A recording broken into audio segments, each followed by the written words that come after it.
this short string king video about fitting a battery box into this Charvel bass guitar at the back.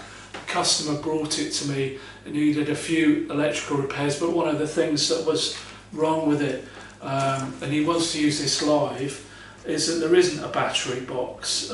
That's gone missing somewhere around along the way, and he wants to be able to have one so he can play it live. It's a bit better than having a bit of sticky tape on the back of it to hold it in. So I've got this Gotoh battery box which fits into the cavity, but the problem is that if you put this in here, it actually comes over the edge of the whole of the cover for the electric. So what I'm going to do is use this router and just make this slot a little bit bigger on this side, so I can just move this over just a little bit. I mean, we're talking about 2 millimeters, 3 millimeters. So that's what I'm going to do. So the first thing that I need to do is I'm going to remove the battery and I'm going to cut off the leads to the existing connector, because this has got a built-in connector, and inside the control cavity I can just solder the two wires together in here, so that'll work a bit more neatly. There isn't really room for another set of wires in there. So first of all I'm going to cut that off, and then I'm going to make a template for this cavity using this cavity. So I'll use a router bit with a bearing on the bottom, which will allow me to cut a hole or cut round to this shape. So I'll already have drilled out most of the material in my template, but just to get the edges I'll need to use the router. Okay, so I know that I need to put a hole in this which is 24 wide eventually when I've got the router on it, but I'm going to use a 22 mil Forstner bit just to drill 3 holes, probably 3, into this to hog out most of it, so that I only have to finish off doing around the edges with the router bit. So I'm just going to put this into the drill bit into the press rather. Tighten it up.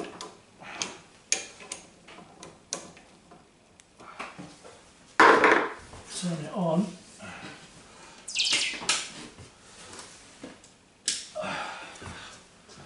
I'm just going to check the depth, so I'm going to go through this. I need a bit of scrap underneath. Piece of scrap. What have we got? Here we go.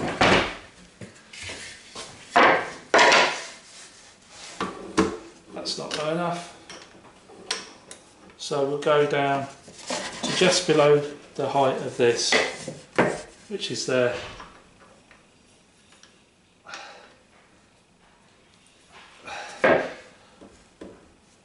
Great, so I've set the depth. I know where the middle is because I've drawn a line, and what I'm going to do actually is just go and get a bradawl and just mark out some holes on there. Do I need to do that? Probably don't actually. Let's just drill it.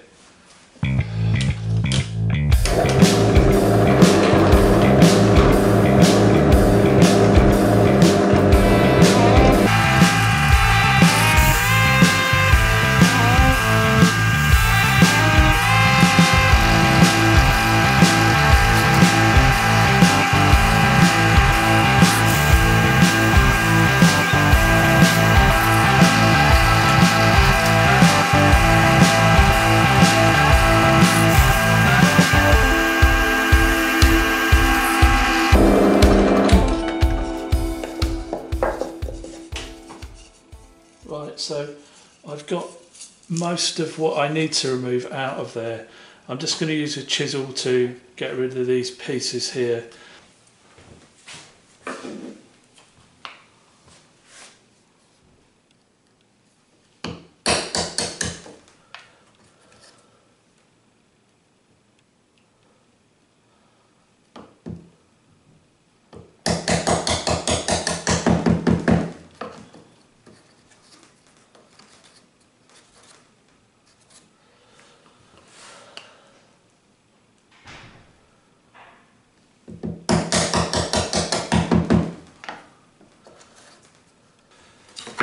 So I know where the centre of this piece is because I marked it out before I drilled these holes through, and I know where the centre of this cavity is, so all I've really got to do is extend this line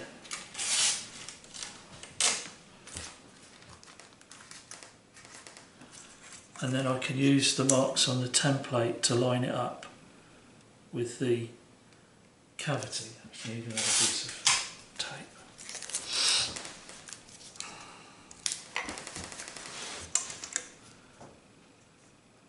And if you're thinking that's going to wobble around while you're routing it, you're quite right. So I'm going to find some way to clamp this down before I actually start routing it.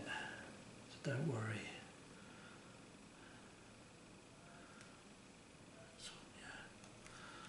So I'm just going to extend this line up here and down here. Great, so that's that done. And now I can work out where this bit needs to go, because I've got the lines on the side that have transferred around.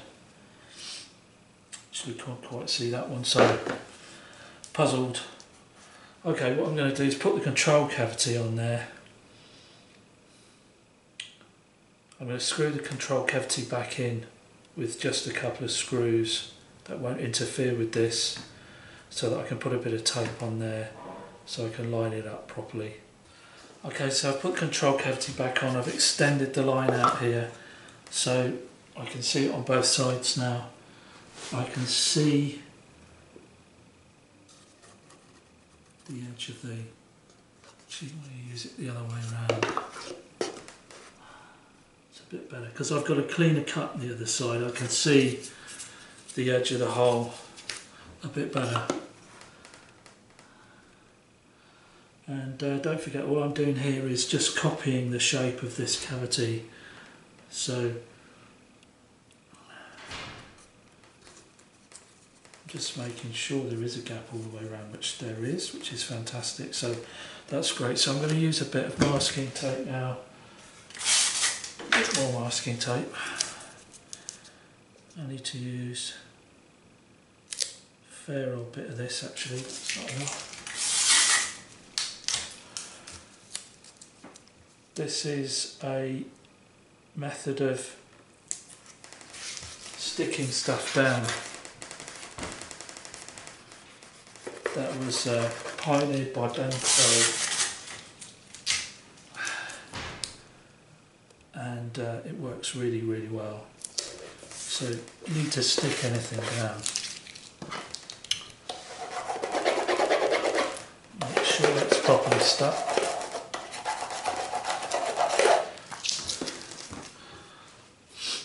And then we'll stick a couple of bits of tape on this as well. So I'm going to use, that side is where the tape's going. So I can line up where the tape is from those marks, from those bits of tape I've already put there. That's that side.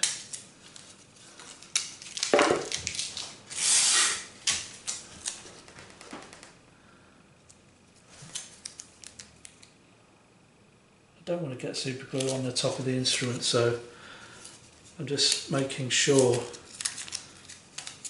that when I put the glue on,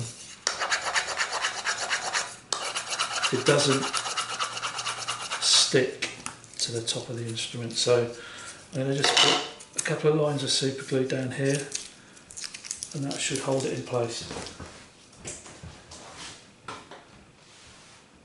Some brown super glue here, it's interesting. This was for a fill job that I did on the guitar.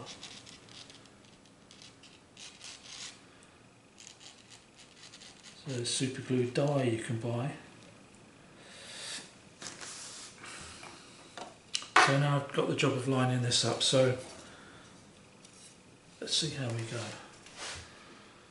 This is the only bit where it can get a little bit tricky, because essentially what you're doing is lining up and then you've got to stick it down before the glue and while the glue's setting, make sure it's in the right place without getting your fingers stuck under the corners. That's good. I've got something to cut away all the way around, so just hold this down for a minute. That should be long enough. That's not moving at all. That's stuck there, so now I can clamp the guitar down to the workbench. I think what I'm going to do is clamp it here and here. That seems good. Let's get that out of the way. Move it around a bit.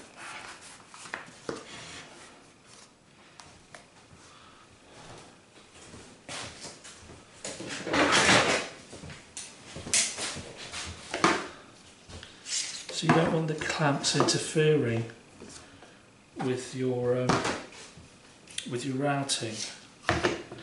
So they've got to be a reasonable distance away. Make sure it doesn't move. So what I'm going to do now is get a router bit into here.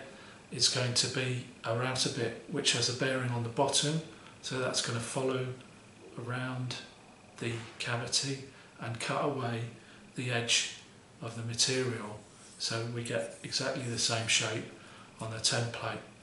Then I can use the template, move it about 3mm over on the hole, and use the template with a bearing, router with a bearing on the top, and follow the template to cut a little bit out of the cavity, but it will be exactly the same shape as what's there now. It's just that the cavity will be a little bit longer. Okay, I've got my bit in this router and it's set, so it's pretty much going to take most of this off.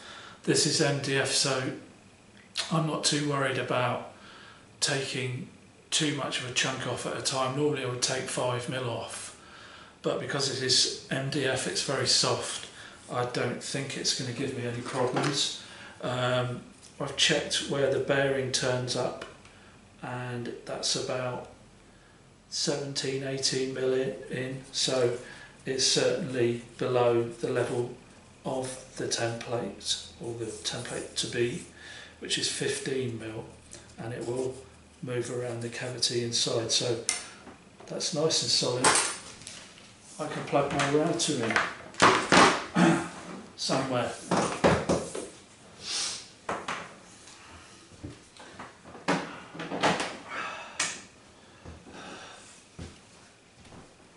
Check it's all working. That's good. The thing with the router is don't go anywhere near it, don't move it at all while it's rotating, and you'll see that when I finish doing this cut, I will not take the router out until the blade stopped moving or rotating, and that's because it's very easy to just take it out and catch the edge of something, which I found to my cost once when I was building a guitar neck, the first guitar I built, and I was routing out the neck pocket, and I didn't wait till the bit had stopped. I lifted the router out and it took a chunk out of the body, and we'll see how we go. So I'll put the router in there and let's see how this goes.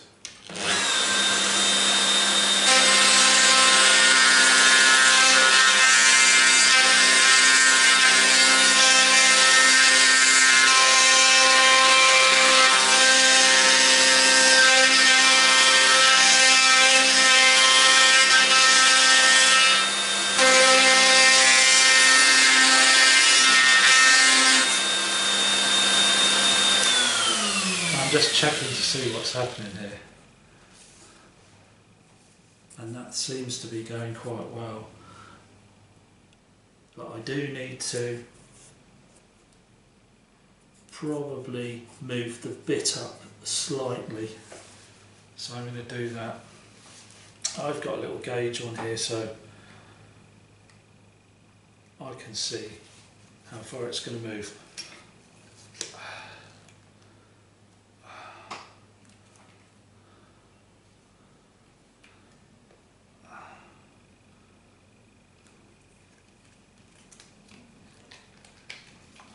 I'm just going to check depth again because I want to make sure it clears the bottom of the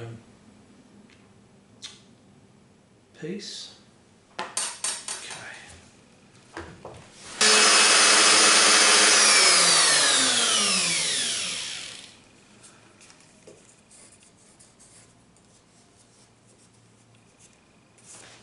And there we go. So that's cut a cavity which follows the shape of the original one. Actually, the original one has a slightly tighter corners,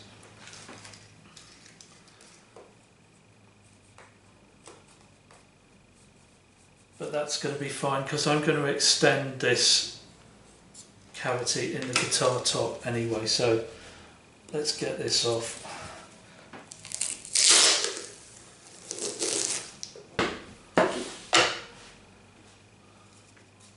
So this is the same on both sides now. I'm going to use this side as my guide because I can see the lines better all the way across there, so I can see whether it's lined up better. So I'm going to stick the tape on this side. So I want to be about 2mm, 3mm, 4mm from the top. This is a bit I'm taking out, so I'll line it up first on this side without putting it down.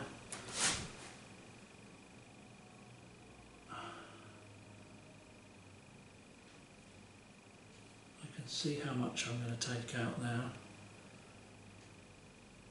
and I think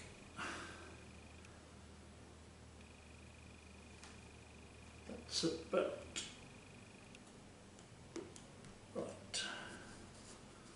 So I've got a different bit in the router. This one's got the bearings on the top, so this time I'm going to use the template as a guide rather than the cavity to make the template. So we've kind of reversed the process, if you like, and I've measured it, and it's going to take off about 4 or 5mm of the first top edge of this cavity, and then I'll lower it down a bit further and we'll take a bit more off, and then I can probably actually take out the template, because then I've got the top of the cavity where I've already cut, which is going to guide.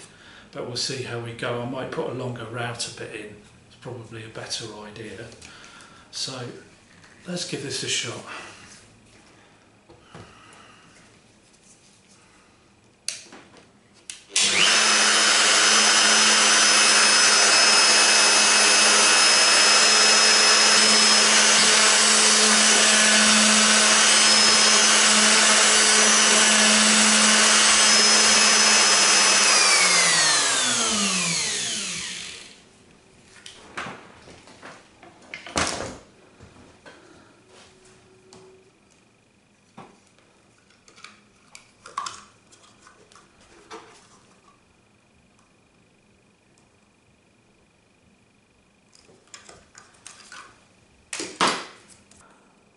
Okay, so we've got this work finished now. So as you can see, the battery box lines up pretty much with the edge of the cavity for the control panel. You can get the control panel out, they don't interfere with each other.